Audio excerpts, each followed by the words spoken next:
So ito po ay tapos ko nang na-balance. So bubuuhin na po natin. So ayan, perfect yung ating ginawa mga ka-DIY. Oh.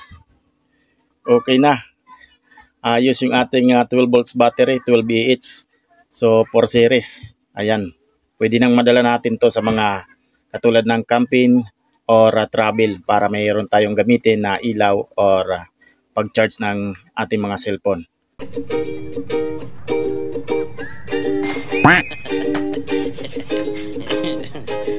Welcome back mga ka-DIY. Ito na po yung araw na ating bubuuhin itong aking DIY battery 12 volts 12 Ah.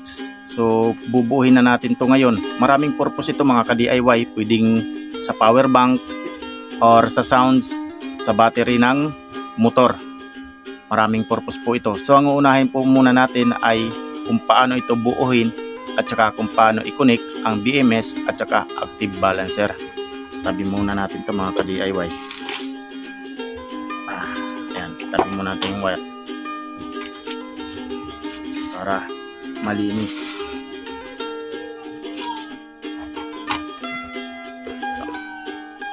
So kailangan po natin ng patungan din para hindi po malikot yung battery. Tapos ito po ang ating dito po natin ito ipapatong. So umpisahan na natin mga ka-DIY. Unang-una maglagay po tayo ng battery. Ayan. Yung kasunod po. Ayan.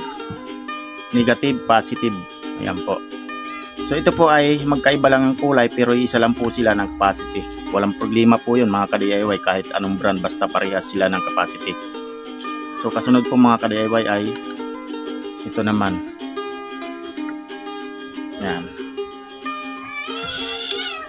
Tapos kasunod positive.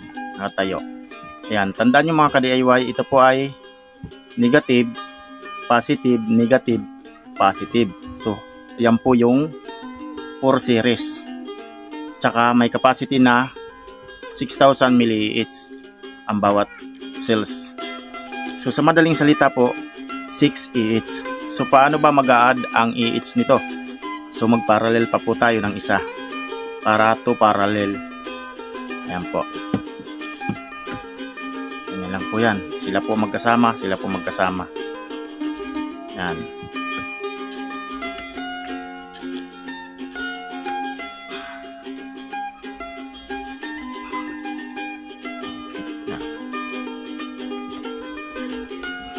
So, ito po ay ano na 4 series, 2 parallel.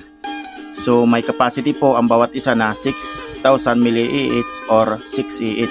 So, nag-add ka ng isa pa para i-parallel dito, naging 12 Ah na po sila. At saka 4 series, 12 volts. Ayan po, sila ang magkasama. Ito, ito, ito. So, isi-series po natin yan. Takpan po muna natin ng battery holder. Ayan. Tamang-tama lang yung sukat ng battery holder. Hindi siya matatanggal. Ganoon din dito, flat na flat. So paano tayo magsi-series mga ka-DIY? Unang-una, mayroon tayo ditong may ginupit na ako na mga tabling wire. So ang ginamit po natin ay pure copper po para hindi po kakalawangin. Ito po ay purong tanso. So gupitin lang po natin to. Hindi na kailangan natin maghinang mga ka-DIY. Kasi yung wire natin ay mayroon na pong yan, ring. Isasama na lang po natin sa pagtornilyo. Ayan po. So nakahinang na po yan. Ayan. So ito guguntingin na lang po natin mga ka-DIY.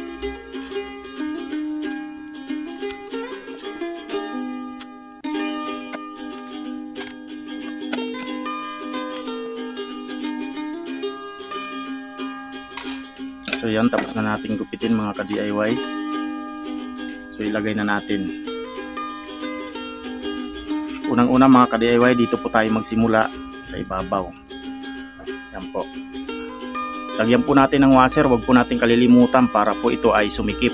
Pagka hindi natin nilagyan ng washer, maluwag po ito kasi hindi gaanong nalapat. Kaya kailangan natin mag-washer.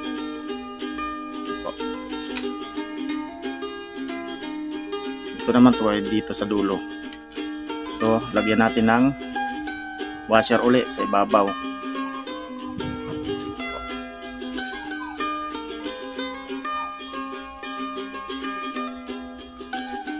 Ito na po ano, huwag lang natin muna higpitan ng maayos kasi ilalagay pa natin yung mga wire ng BMS at saka active balancer, magkasama na po yun. So, pangalawa po mga ka-DIY, ayan, dito po sa ilalim, ayan, ayan po, kita nyo ba? Yan, dito tayo nisimula, tapos dito naman tayo magsisiris. Ayan, ito, lagyan natin ng washer. Huwag laging kalilimutan ng washer mga ka-DIY, i-check palagi para hindi lumuwag yung ating ano, tabbing wire. Hindi kasi naiipit ng ano natin, ng nut, kasi walang washer. Kailangan natin ng maglagay ng washer.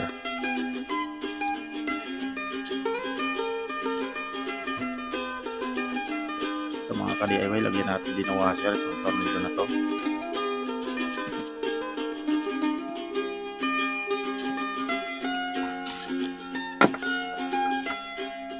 Pagkatapos dyan mga ka-DIY, mamaya na natin higpitan mga ka-DIY. Iikot naman uli. Ayan.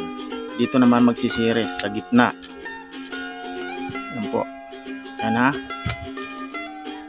Okay. Ayan. So sisiris tayo dito para magkadugtong ito. Dito naman sa may gitna. Sa gitna nito. So huwag natin kalimutan yung washer. Saka natin ilagay ito, washer ulit sa ibabaw bago yung nut.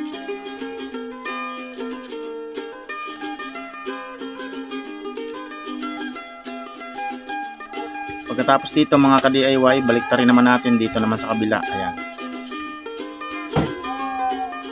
dahil may washer na, hindi na natin kailangan maglagay. Nalagyan ko na, so dito na lang sa ibabaw.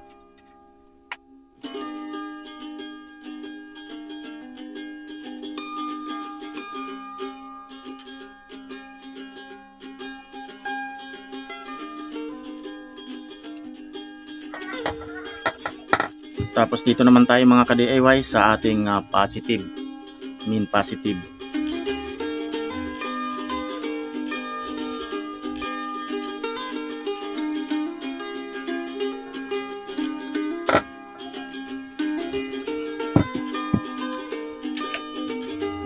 So ayan mga ka-DIY, BMS na lang ang kulang at saka active balancer. So ito po ang ating mean negative at ito po ang mean positive. So dito tayo nagsimula, nag-series dito, ayan, tapos nag-series dito, ayan, tapos nag-series tayo dito, at dito naman yung ating mean positive. So ito po ay 4 series, 2 parallel, 1, 2, 3, 4 series, 1, 2, 2 parallel, ayan. So ibig sabihin 12 volts 12 EH kasi po ang bawat isang battery nga, sabi ko kanina, mayroon pong capacity na 6,000 mAh, 3.2 volts. So sa madaling salita, mayroon po siyang capacity ang bawat cells na 6 EH. So nag-add tayo ng isa kaya naging 12 EH. So malinaw po mga ka-DIY. Ilagay na po natin yung wire ng BMS. So mga ka-DIY, ihinang muna natin yung wire connection ng BMS papunta dito sa active balancer, ayan, para hindi na tayo magdubli-dubli ng wire, para hindi makalat tingnan mga ka-DIY. So tansyahin lang natin yung haba, ayan.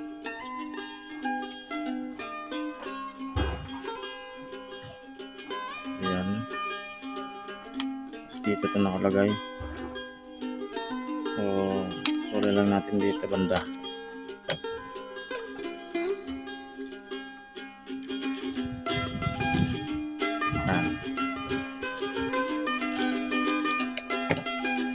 masyadong mahaba.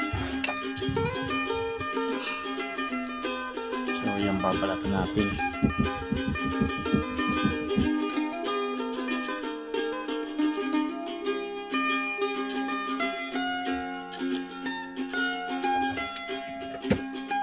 Tingnan na natin ito.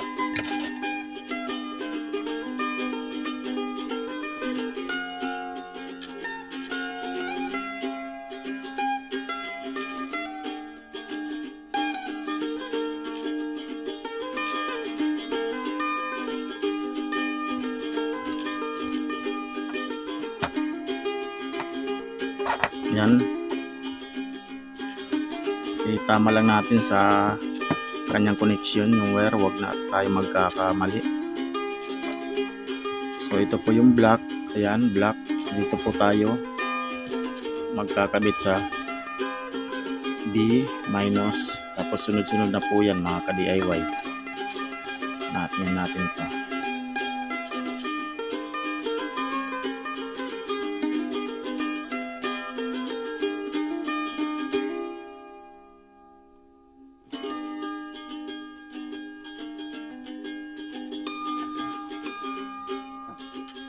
So yan mga ka-DIY, okay na siya. Nakakabit na lahat. Check muna natin, higit-higitin natin kung matibay ang pagkahinang. Okay, matibay siya. So bali mga ka-DIY, dito yung nakalagay. Yan po. Yan. So mayroon na po siyang pinaka-stand, itong active balancer. Yan po. Diyan po siya. So ayan lang po natin to dito. Yan ilagay sa kanyang pinaka-stand. Lalak na po yan.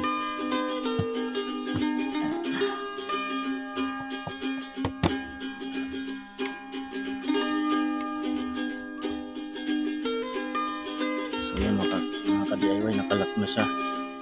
So ito po yung connector ng active balancer. Ayan. Dito po tayo maglalagay ng wire galing po sa mga battery. So ito po dito natin ikakabit para naka-ready na po siya mga ka-DIY. Yan.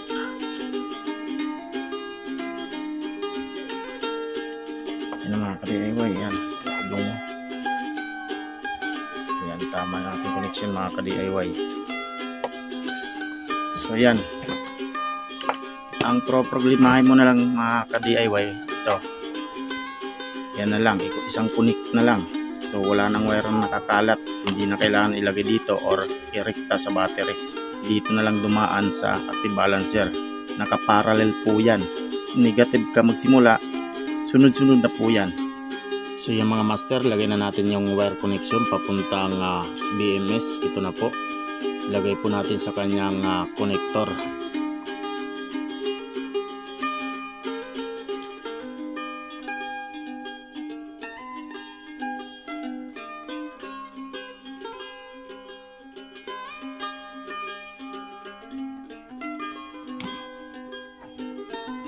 So ang gagawin natin dito mga ka-DIY para dumikit ito or may lagay natin, bubutasan po natin dito, ayan yung fiber, tapos itong ating battery holder, ayan po, may butas po siya, patatagusin na lang po natin.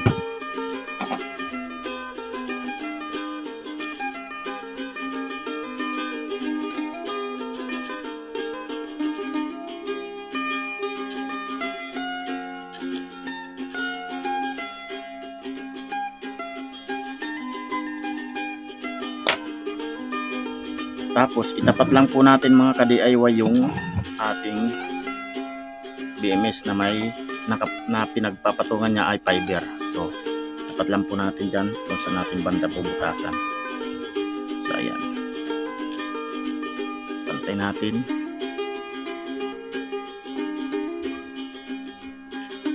So gumamit po tayo ng pambutas, itong solder. Yan, tandaan lang po natin muna. Ayan po.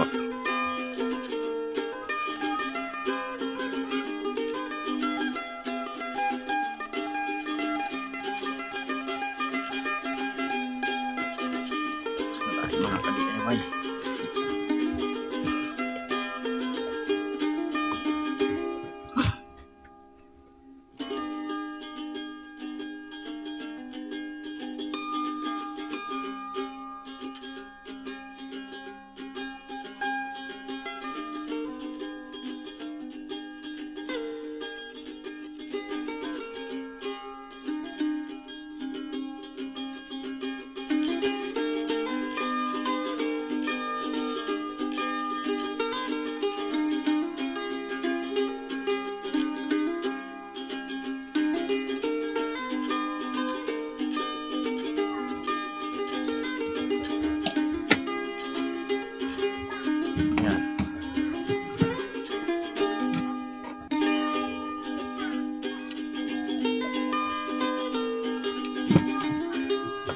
So higpitan na natin mga ka-DIY.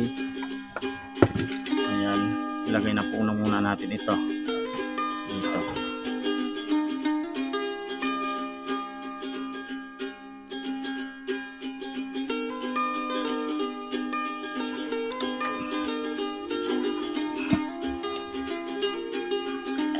Okay, so higpitan natin itong isa.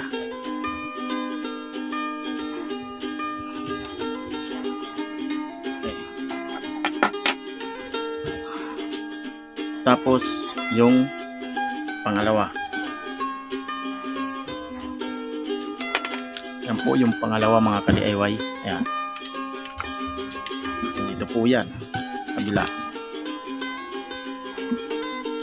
Baka po kayo mag-alala dahil hindi po yan magkakadikit. Kasi wala pa po yung connection. Okay, ito. Pangalawa po ito mga ka-DIY. Sumunod sa negative. So ito po natin lagay, suot po natin dito.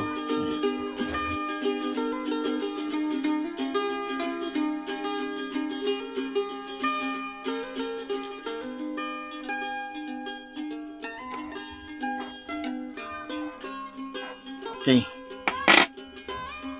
So higpitan na po natin ito mga ka-DIY.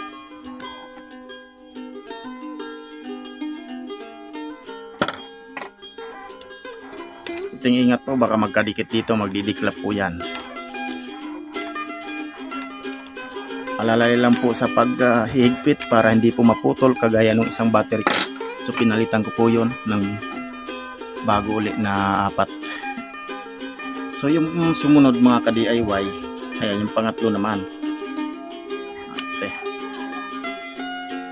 So yung pangatlo mga ka-DIY, ayan.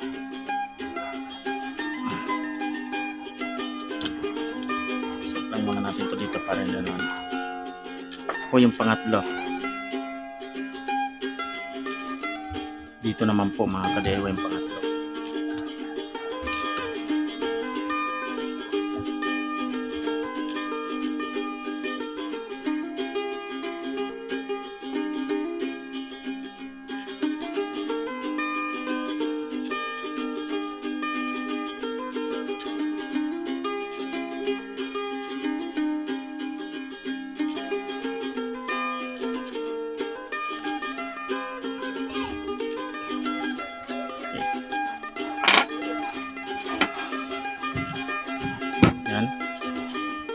Tapos yung pang-apat mga ka-DIY yung yellow dito naman sa kabila.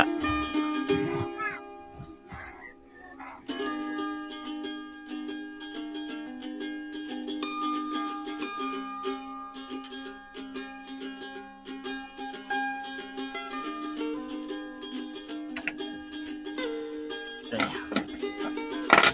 So higpitan na po natin ito.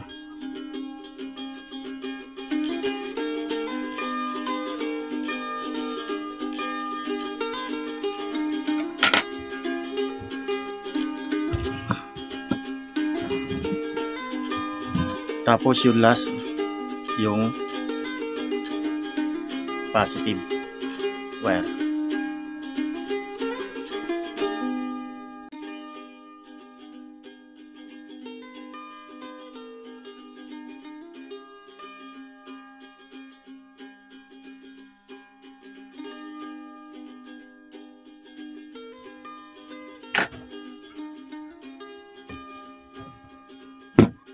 So ayan mga ka-DIY. Ang sunod natin ikakabit ay ito naman. Ayan.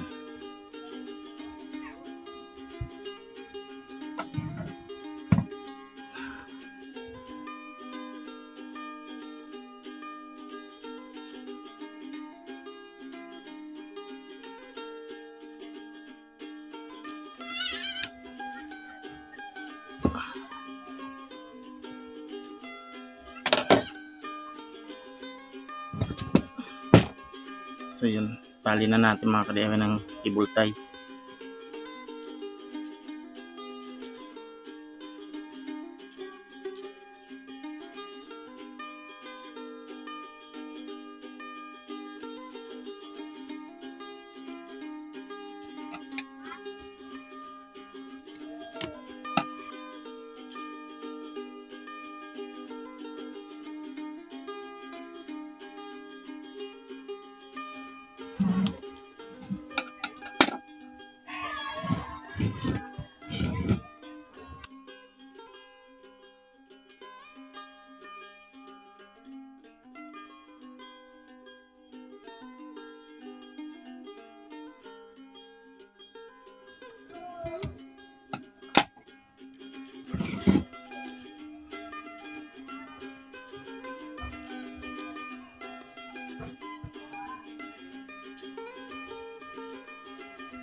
So yan na po mga ka-DIY. Tapos na tayo. So i-check po natin yung voltage kung okay ba yung kanyang output. Okay, gumamit tayo ng local na digital tester. Ayan, local na digital tester. Kita ba? Okay. Tingnan natin kung may output. Okay, ayan. So check na po natin mga ka-DIY. Sana ayos na natin ginawa. Ayan mga ka-DIY. Okay, goods. Ayos. Success ang ating ginawa mga ka-DIY. Ayan. Ayan. 4 series, 2 parallel, 12 volts, 12 Ah. So, pwede na magamit sa motor or sa sounds. So, yan, dito na po natin i-connect. Ito po yung kanyang output. So, dito natin i-connect yung paggagamitin natin sa motor. Dito po natin i-connect. Kailangan mayroon tayong kaparis nito. Ayan. Nandun po, nakalagay po dito sa aking charger. Ayan na. So, bibili pa po ako ng connector niyan para maraming connector. Ayan po. Dito po yung charging at saka sa load. Ito po yung output ng battery. Dito natin i-connect yung pag ginamit natin to sa motor. Ayan. Or kaya sa mini sounds. Okay po. So, yan mga ka-DIY. Testingin naman natin. Natapos na nating i-check yung voltage. So, testingin natin sa ating 12 volts na ilaw. Mayroon po ako ditong 12 volts na ilaw. Ayan po. Tingnan po natin kung ayos.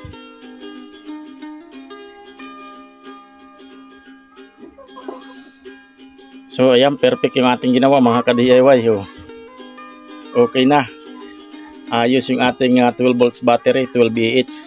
So 4 series. Ayan.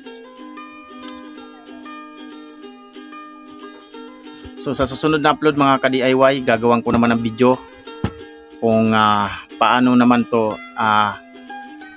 magbuo ng mini power bank, yung pwede natin madala-dala kung saan-saan, halimbawa sa outing or sa travel, para meron tayong pagkuhanan ng charge ng cellphone. Dito natin nilalagay ang mga output ng charging ng cellphone at saka yung siyempre mga ilaw.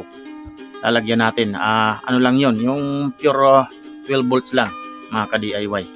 So ayan, nakabuo na tayo. Sana nasundan nyo ang video na to. Maraming salamat sa inyong sulit na panonood dyan, sa inyong suporta. Paki-like and share naman po mga ka-DIY ng ating video. Ayan. Siyempre kung bago ka pa lang sa channel ko, huwag kalimutan mag-follow, mag-like para updated pa kayo sa susunod kong upload na video na gaya nito. So ayan po. Ito po yung ating BMS. Ang BMS po natin ay 100 ampere 4S. Ito po ay 6 ampere 4S active balancer. So ayan po. Sabi ko nga kanina, hininang na natin yung wire connector ng BMS dito sa ilalim ng active balancer. So nasa tamang connection po ang ating ginawa, kaya walang problema. So ayan, perfect naman yung ating ginawa. Napaka-cute lang mga ka-DIY. Maraming salamat sa inyong solid na panonood, sa inyong solid na suporta ulit. Thank you so much mga ka-DIY. Abangan niyo po yung mga ibang video ko pa. So ayan, so paano mga master, hanggang sa muli mga ka-DIY.